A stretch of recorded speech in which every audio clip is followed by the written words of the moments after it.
Hello friends, good morning. Myself Rahul from Lucknow. Welcome to my YouTube channel. कैसे हैं आप सभी लोग? आशा करता हूँ मस्त होंगे, स्वस्थ होंगे और मजे में होंगे। तो मेरे साथ मेरी स्टूडेंट है जो कि आज वो पर्सनली अपनी कार से सीख रही। लास्ट डे है उनका। आगे आगे चढ़ाई, मैंने स्लोपिंग की बात करी, डाउन हिल की बात नहीं करी है। तो आज वो अपनी वैगनार चला रही है और मैं उनको अप हिल की प्रैक्टिस कराने के लिए लेके आया हूँ, ताकि कल को हिली एरिया में कभी भी कार वगैरह चलाएं तो उनके साथ कोई इशू ना हो, कोई दिक्कत ना हो। सीधा जाना है, आगे जाके लेफ्ट में आपको रोकना है।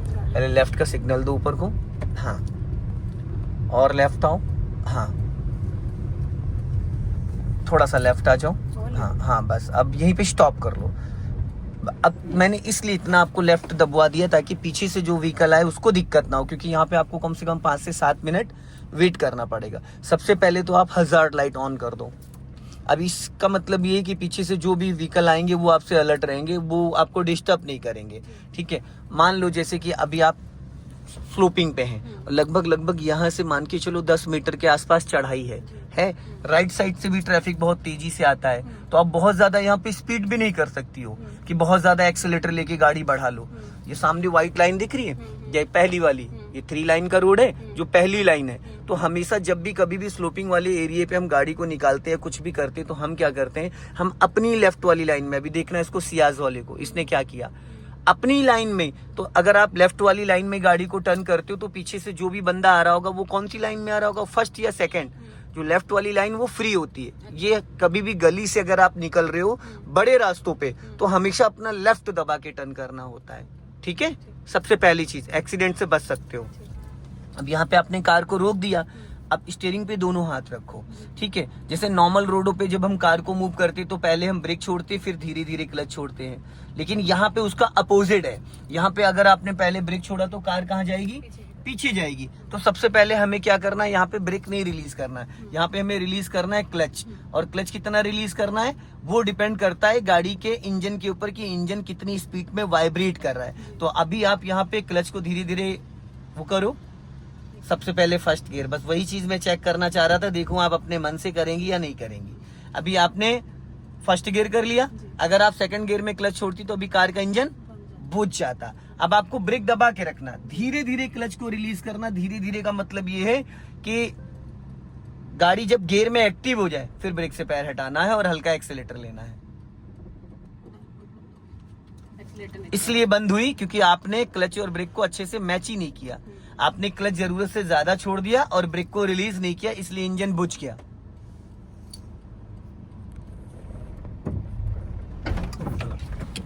इसीलिए मैं लाया हूं यहाँ आपको प्रैक्टिस कराने के लिए, क्योंकि अभी आपको दिक्कत आएगी।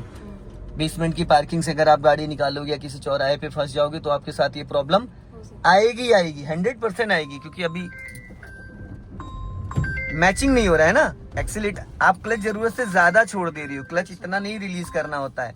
क्लच बस उतना रिलीज करो जितने में कार का इंजन एक्टिव हो जाए। आप पूरा क्लच खड़ी गाड़ी पे छोड़ दे रहे हो, सिर्फ उतना क्लच रिलीज करना है जितने में गाड़ी गियर में एक्टिव हो रही है। बचा हुआ क्लच नहीं छोड़ना है, हल्का एक्सीलेटर बस। आप क्लच ज्यादा छोड़ दे रही हो, बार बार क्लच आपसे छूट जा रहा है जरूरत से ज्यादा। बहुत प्यार से करिए उसको, 1 2 3 4 5 करके, बस थोड़ा सा और हल्का एक्टिव हो गई। एक्सीलेटर लो, क्लच मत छोड़ो, बस वापस क्लच दबाओ, ब्रेक लगाओ, फिर वही सेम कंडीशन। अभी आपसे गाड़ी क्यों बंद हो रही थी, क्योंकि आप क्लच ज्यादा छोड़ दे रही थी, जिसकी वजह से इंजन बुझ जा रहा था। फिर वही सेम कंडीशन, जितने में गाड़ी गियर में एक्टिव होती है उतने क्लच पे इसको होल्ड रखना होता है, बस, इससे ज्यादा नहीं। जाने दो, वापस स्टॉप करो, अब गाड़ी फिर पीछे जाने दो, थोड़ा सा ब्रेक को फ्री करो, पीछे जाने दो, देखते रहना पीछे कोई गाड़ी ना हो,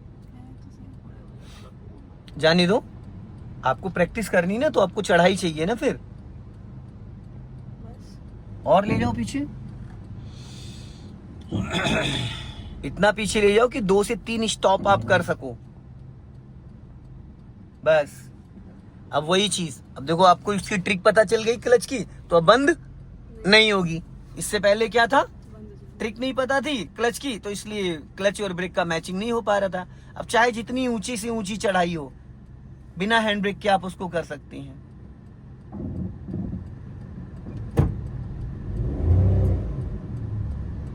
स्टॉप, हाँ, कार पीछे नहीं जानी चाहिए 1 इंच भी, कार पीछे नहीं जानी चाहिए। पीछे जाने का मतलब ये है कि पीछे जो भी गाड़ी होगी उसमें टकरा जाएगी। 1 इंच भी गाड़ी आपके पीछे नहीं जानी चाहिए।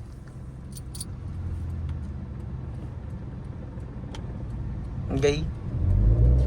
तो फिर मैं सब एक्सीलरेटर कम दबा रही हूँ, फिर मतलब एक्सीलेटर क्लच कम छोड़ रही हो। अच्छा। पहले गाड़ी पूरी तरीके से गिर, क्लच से ही गाड़ी में ब्रेक लग जाता है। चलो पीछे आप से क्लच कम छोड़ रही हो और ब्रेक जल्दी छोड़ दे रही हो, इसलिए गाड़ी पीछे भाग जा रही है।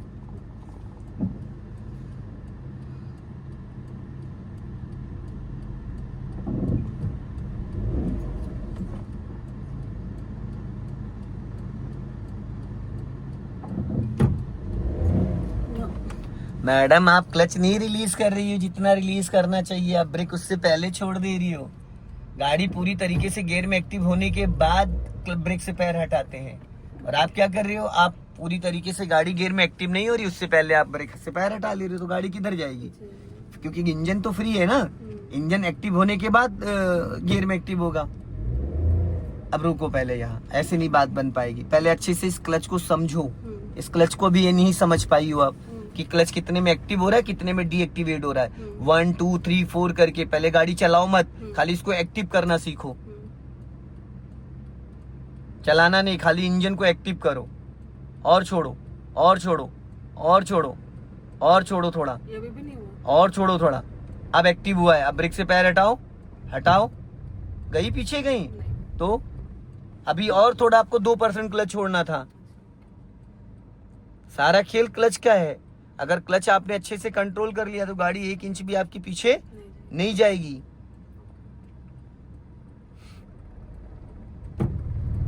ये ठीक है, ये तो चलो नॉर्मल हो गया। अब हैंड ब्रेक वाला आपको बता देता हूँ। हैंड ब्रेक लगा दो, यहाँ पे हैंड ब्रेक लगा दो। अब राइट वाला पैर आपका फ्री हो गया, अब राइट वाला पैर एक्सीलेटर पे रख लो। ये हैंड ब्रेक वहां यूज होता है जहाँ पे बहुत ज्यादा ऊंची चढ़ाई होती है, जैसे हिली एरिया हो गया, पहाड़ी एरिया, तो वहां पे गाड़ी में 2-3 लोग पीछे बैठे हैं, तो 1 सेकंड का भी अगर आप ब्रेक से पैर हटाते हो तो गाड़ी पीछे जाएगी, तो वहाँ हैंड ब्रेक का सहारा लेना होता है। अब आपका राइट वाला पैर फ्री है, अब धीरे धीरे कार को गियर में एक्टिव करो और राइट वाले पैर से एक्सीलेटर ले लो हल्का सा, और ये वाला हाथ हैंड ब्रेक पे रखो और हैंड ब्रेक को ऊपर उठा के बटन अनलॉक करो। आपने क्लच ज्यादा छोड़ दिया, इंजन बंद हो गया। यहाँ तीनों को मैच करना है, एक्सीलेटर को भी, ब्रेक को भी और हैंड ब्रेक को भी। पहले क्लच को एक्टिव तो करो, पहले हैंड ब्रेक हटा दोगे गाड़ी नीचे चली जाएगी। एक्सीलेटर ले लो उधर से, हल्का एक्सीलेटर पहले से लेके रखो। अब हैंड ब्रेक डाउन करो नीचे, फटाफट हल्का एक्सीलेटर ले लो। आपने क्लच ही नहीं छोड़ा था।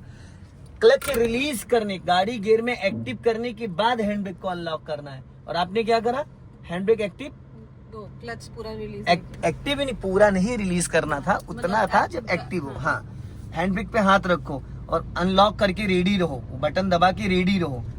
नीचे नीचे नहीं करना होता है, नीचे नहीं करना है। सॉरी, आप कंफ्यूज हो रहे हाँ, हो, मुझे लगा नीचे कंफ्यूज हो रहे हो। नीचे तो तब करना है जब गाड़ी गियर में एक्टिव हो जाए, पहले थोड़ी नीचे करना है। लेकिन ये स्विच दबा के पहले से रेडी रहना है, नहीं उस टाइम आप स्विच दबाओगे तो गाड़ी आपकी, चलो वापस सेम कंडीशन वही।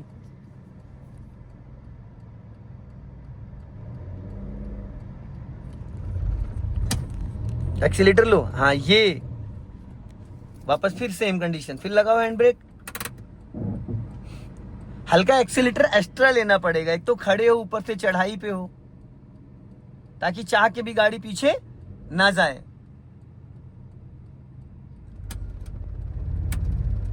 अरे देवी जी, बटन दबा के नीचे ले जाना होता है, यही तो अभी मैंने आपको सिखाया था कि बटन को दबाए दबाए नीचे गिराना है। आप छोड़ दे रही हो बटन।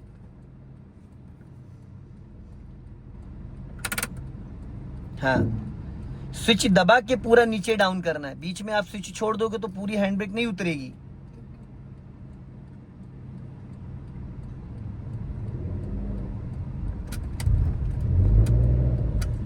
फिर वही गलती कर रहे हो आप, स्विच बीच में छोड़ दे रही हो, स्विच बीच में छोड़ दे रही हो, हैंड ब्रेक पूरी तरीके से डाउन ही नहीं हो पा रही है। बटन पूरा दबा के नीचे पूरी सीट वो आपका हैंड ब्रेक गिराना है। ये चलो बढ़ा लो, कोई नहीं, आज के लिए इतना काफी है। लेफ्ट ले लो।